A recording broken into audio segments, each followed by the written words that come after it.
کسی بزرگ کو، کسی صحابی کو، کسی تابعی کو یہ چیزیں ابزرو نہیں ہوئی ہیں. اگر انہوں نے کی بھی ہوں گی تو ایک دفعہ گورے تو جناب ایک ہفتہ کیمرہ لگا کے بیٹھے رہتے ہیں نا. یہ چیزیں تو گوروں نے دریافت کرنی تھی. اور اس طرح کی قدرت کی کئی نشانی، یعنی اس میں تو میں فی البدی گھنٹوں بول سکتا ہوں کہ اللہ تعالیٰ نے مخلوقات کے اندر کیا کیا چیزیں رکھی ہیں، اور وہ سب اللہ کی قدرت کی نشانی ہے جو وقت کے ساتھ ساتھ ایکسپلور ہو رہی ہیں. یہ اللہ تعالیٰ کی نئی نئی شانیں. آپ کو پتہ ہے اس وقت ڈیپ اوشن کے اندر ایسی مخلوقات دریافت ہوئی ہیں جو آج سے 20-25 سال پہلے تک بھی دنیا کو پتہ ہی نہیں تھا کہ یہ مخلوقات ایگزسٹ کرتی ہیں. دیکھنا تو بڑی دور کی بات. اور وہ مخلوقات وہ ہیں جو کبھی سمندر کے اوپر نہیں آئی ہیں، وہ نیچے ہی اندھیرے میں رہتی ہیں، انہوں نے سورج کبھی نہیں دیکھا. اور آپ حیران ہوں گے کہ ان کے اندر جو سسٹم ہے نا، یعنی اپنے آپ کو نیچے رکھنے کا، ورنہ تو کوئی بھی چیز فلوٹ کر کے الٹیمیٹلی اوپر تو آ جاتی ہے، وہ اپنے آپ کو نیچے جو رکھتی ہے تو کوئی ٹیکنالوجی چاہیے نا. آپ نے یہ جو آپ دوزیں ہوتی ہیں یہ نیچے کیسے رہتی ہیں؟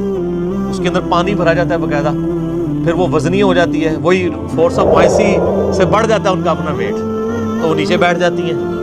پھر اوپر لانے کے لیے اس پانی کو باہر نکالنے کے لیے خاص قسم کے انجن ہوتے ہیں. آپ حیران ہوں گے، آپ یوٹیوب کے اوپر جا کے دیکھیں جو اس وقت ماڈرن جیٹ انجن آپ دوزوں میں استعمال ہو رہے ہیں نا، سیم اسی ڈیزائن کی چیزیں ایگزیکٹ اسی شکل و صورت کی ان مچھلیوں کے اندر ہے.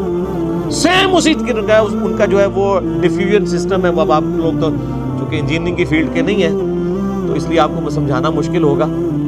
تو وہ سیم وہی سسٹم، ڈیزائن تک وہی ہے. یعنی اگر انسان آپ دوست بنانے سے پہلے زمین کے یعنی اس طے تک پہنچنے میں کامیاب ہو جاتا تو اس کو ڈیزائن بنانے کے لیے اتنی محنت نہ کرنی پڑتی. اور وہ جناب ہزاروں سال کیا لاکھوں سال سے سمندروں میں مخلوقات اللہ تعالیٰ. تو سر یہ آپ ڈسکوری چینل دیکھیں گے تو آپ کو پتہ چلے گا کل یوم ہوا فی شان، ہر دن وہ نئی شان کے ساتھ، اس کی شانیں تو ہیں، وہ ہمارے سامنے نئی شانوں کے ساتھ ایکسپوز ہوتا ہے. اور ابھی بھی کئی شانیں ہیں جو اس کی مرنے کے بعد جنت میں پہنچ کے ہمارے سامنے آئیں گی، اس کا تو کوئی احاطہ نہیں کر سکتا. فَبِأَيِّ آلَاءِ رَبِّكُمَا تُكَذِّبَانِ، اپنے رب کی کون کون سی نعمتوں کو جھٹلاؤ گے. سَنَفْرُغُ لَكُمْ أَيُّهَا الثَّقَلَانِ، ان قریب اے دو بھاری گروہ یعنی جن اور انس ہم تمہاری طرف متوجہ ہوں گے. یہاں پہ یعنی اب وہ ذکر آ رہا ہے جو میں کہہ رہا تھا نا فَبِأَيِّ آلَاء میں جو تثنیہ کا صیغہ آیا ہے کہ تم دو گروہ، تم دو گروہ، تم دو گروہ. وہ دو گروہ کون سے ہیں؟ جانور ہیں، انسان ہیں، فرشتے ہیں، جنات ہیں، کون ہیں؟ اب وہ یہاں پہ ٹروتھ ریویل ہونے لگا ہے سورہ الرحمن کے اس پورشن میں کہ وہ دو بھاری گروہ ہیں جن کو اللہ تعالیٰ نے سوچنے سمجھنے کی صلاحیت بھی دی اور حق اور باطل کا مادہ بھی ان کے اندر رکھا. اپنی ول سے وہ اپنے رب کو چوائس کریں. وہ دو ہی مخلوقات ہیں، جن اور انسان. فرشتوں میں صرف حق کا مادہ ہے، ان کے اندر صرف نیک اعمال کرنے کا مادہ اللہ نے رکھا ہے، برائی کا وہ سوچ بھی نہیں سکتے، کرنا تو دور کی بات. یہ دو جن والانس الا لیعبدون. تو ہم انقریب تمہاری طرف متوجہ ہوتے ہیں، یعنی اپنی گفتگو کا روئے سخن تمہاری طرف کرتے ہیں.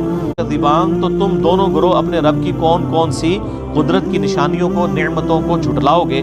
یا معشر الجن والانس، اے جن و انس کے بھاری گروہ ہو، بڑی جماعت ہو. ان استطعتم السماوات والارض، اگر تم میں طاقت ہے نا کہ تم نکل سکتے ہو زمین و آسمان کی باؤنڈری سے، فانفذوا، تو نکل کے بتاؤ، بھاگو. اگر تم اتنی طاقت رکھتے ہو کہ اس کائنات سے بھاگ کے کہیں اور جا سکتے ہو، یعنی خدا کی قدرت سے نکلنے کی کوئی کوشش کر سکتے ہو نا، جہاں بھی جاؤ گے اس کی بادشاہت ہوگی. لا تنفذون الا بسلطان، تم جہاں کہیں بھی جاؤ گے تو وہ اسی کی بادشاہت ہوگی. اس آیت ترجمہ کیا ہے، مفہوم بیان کیا ہے. بعض لوگوں نے ترجمہ کیا کہ تم قوت کے بغیر تو نکل نہیں سکو گے. اس سے انہوں نے میزائل پروگرام اور راکٹس کو ثابت کیا. سر راکٹس بھی آپ کو کائنات سے باہر تو نہیں لے کے جا سکتے نا.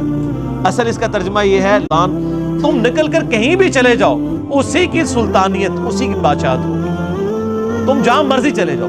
ہم تو پہلے آسمان سر تک نہیں پہنچ سکے. آپ کو پتا ہے کہ سب سے قریب ترین گلیکسی جو ہے نا زمین کے، وہ 9 ارب نوری سال کے برابر ہے، دور ہے. 9 ارب جو ہے لائٹ ایئرز. اور سر ایک لائٹ ایئر یہ ہوتا ہے کہ روشنی جو ہے نا وہ 1 سال تک سفر کرتی رہے نا تو جتنا فاصلہ طے کرے گی وہ 1 لائٹ ایئر ہے. 9 ارب سال تک روشنی سفر کرتی رہے، اور روشنی جو ہے گھوڑے کی رفتار سے یا بوئنگ کی رفتار سے یا ایئر بس کی رفتار سے نہیں چلتی۔ روشنی کی رفتار اتنی ہے کہ روشنی 1 سیکنڈ میں زمین کے 2.5 چکر لگا سکتی ہے، 7 چکر 40,000 کلومیٹر سرکمفرنس، یعنی 300 kilometre per second, 3 lakh kilometre per second, 1,86,000 میل فی سیکنڈ، 3 لاکھ کلومیٹر روشنی 1 سیکنڈ میں طے کرتی ہے۔ 3 لاکھ کلومیٹر یعنی زمین تو مکی جائے گی، زمین کے 7 چکر 1 سیکنڈ میں لگا سکتی ہے پوری زمین میں۔ اتنی تیز رفتاری سے چلنے والی چیز 9 ارب سال تک چلتی رہے تو وہ پہلی گلیکسی تک پہنچے گی، اور اس طرح کی 250 ارب گلیکسیز ہیں۔